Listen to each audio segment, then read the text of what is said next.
Hello, and welcome to Mysteries and Crime, the channel where we explore the most puzzling, unsolved cases and chilling tales of intrigue. If you enjoy unraveling mysteries and delving into the unknown, you've come to the right place. Before we begin, please take a moment to like this video and subscribe to the channel. Your support allows us to keep bringing you these fascinating stories. Now let's turn our attention to one of the most audacious crimes in American history. It's a case that has captivated investigators, spawned countless theories, and left us all asking the same question: what happened to D.B. Cooper? It was the day before Thanksgiving, November 24th, 1971. Airports were bustling with holiday travelers, families eager to reunite for turkey dinners and festive celebrations. Among the sea of passengers at Portland International Airport, one man stood out, though not for any remarkable reason. He was described as calm, polite, and impeccably dressed in a dark suit, white shirt, and black tie. He carried a black briefcase and purchased a one-way ticket to Seattle under the name Dan Cooper. At 4:35 p.m., Northwest Orient Airlines Flight 305 took off for what should have been a routine 30-minute trip to Seattle-Tacoma International Airport. On board were 36 passengers, 6 crew members, and one man who would soon rewrite the history of air travel. Shortly after takeoff, Cooper flagged down a flight attendant, Florence Schaffner, and handed her a note. At first, she assumed it was another businessman flirting with her. She tucked the note into her pocket without a second thought. But Cooper leaned closer and said in a calm, steady voice, "Miss, you'd better look at that note. I have a bomb." Schaffner froze. Her mind raced as she opened the note. The words were chillingly direct. Cooper claimed he had a bomb in his briefcase and demanded $200,000 in cash, 4 parachutes, and a fuel truck, waiting at the Seattle airport to refuel the plane. He warned her to remain calm and to inform the captain immediately. When she hesitated, he opened his briefcase just enough to show her what appeared to be a bomb, red cylinders attached to wires and a battery. Schaffner nodded, barely holding back her fear, and relayed the message to the cockpit. Captain William Scott, along with his co-pilot and flight engineer, quickly contacted air traffic control. The FBI and Northwest Orient Airlines were alerted, and the ransom money, $200,000 in unmarked $20 bills, was hurriedly gathered. Authorities had no choice but to comply with Cooper's demands.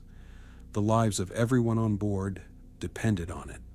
As the plane continued toward Seattle, Cooper displayed an eerie calm.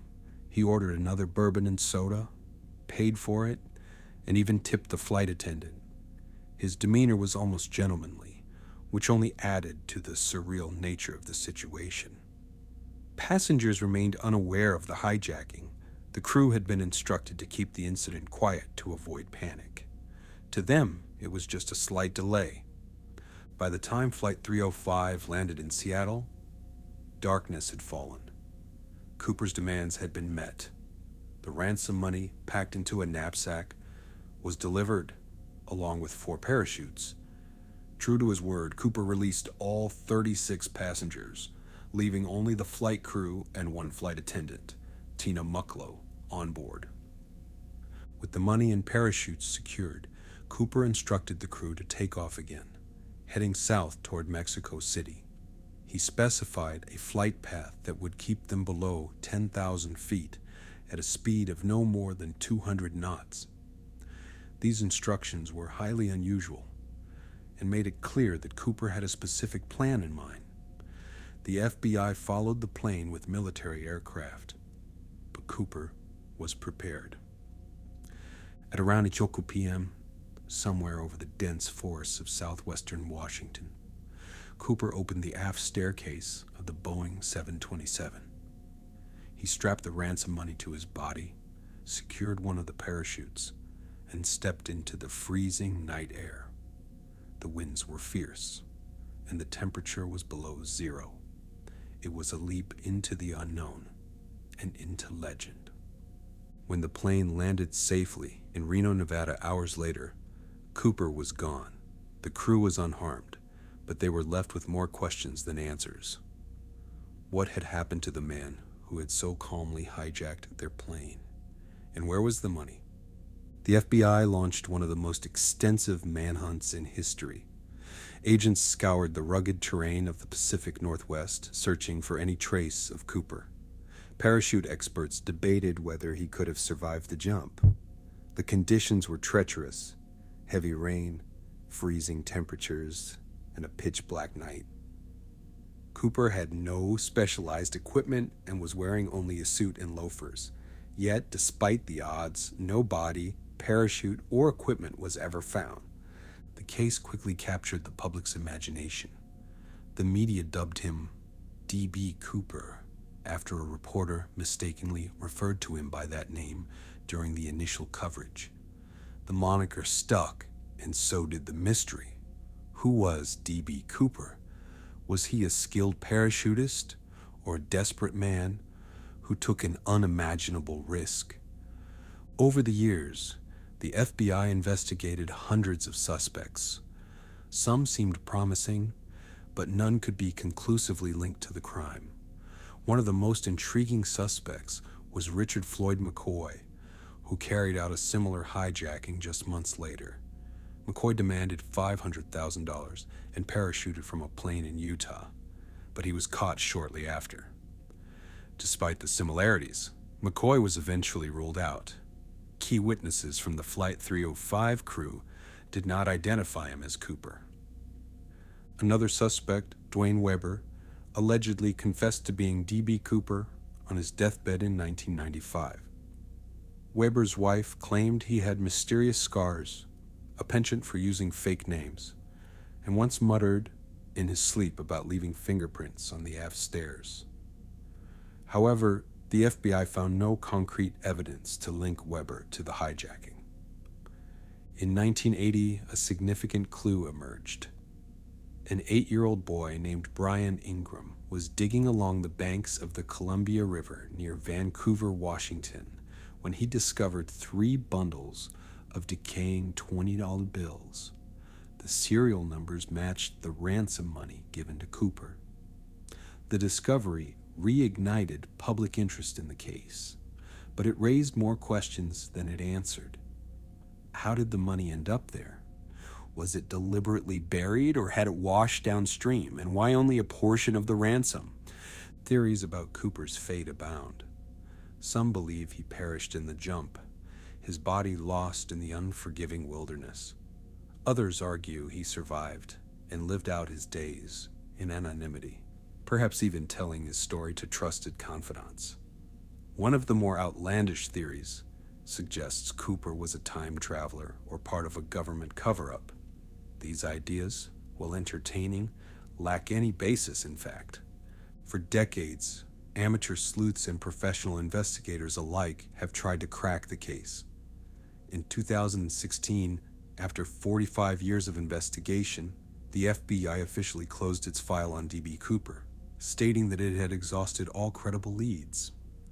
Yet, the mystery endures, fueled by pop culture, documentaries, and books that keep the story alive. The details of the hijacking, Cooper's calm demeanor, his specific demands, and his mysterious disappearance continue to captivate new generations of true crime enthusiasts. Investigators have often marveled at his intricate planning, speculating that he must have had some knowledge of aviation. For instance, his choice of a Boeing 727 was no coincidence.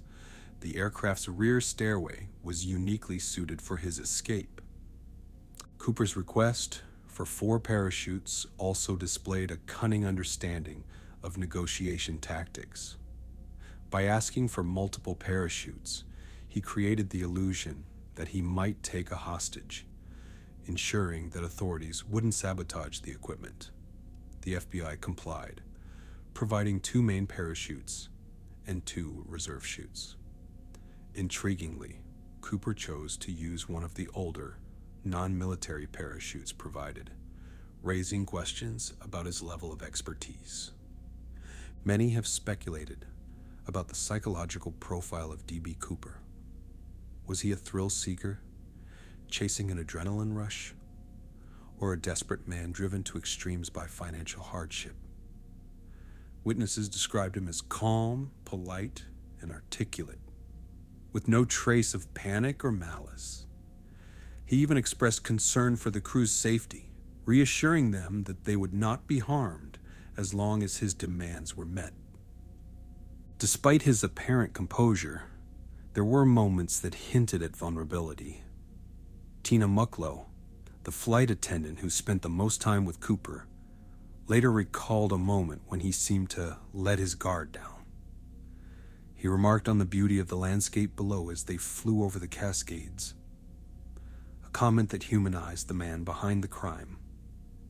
Yet, he revealed nothing about his identity or motives, maintaining an air of mystery until the very end.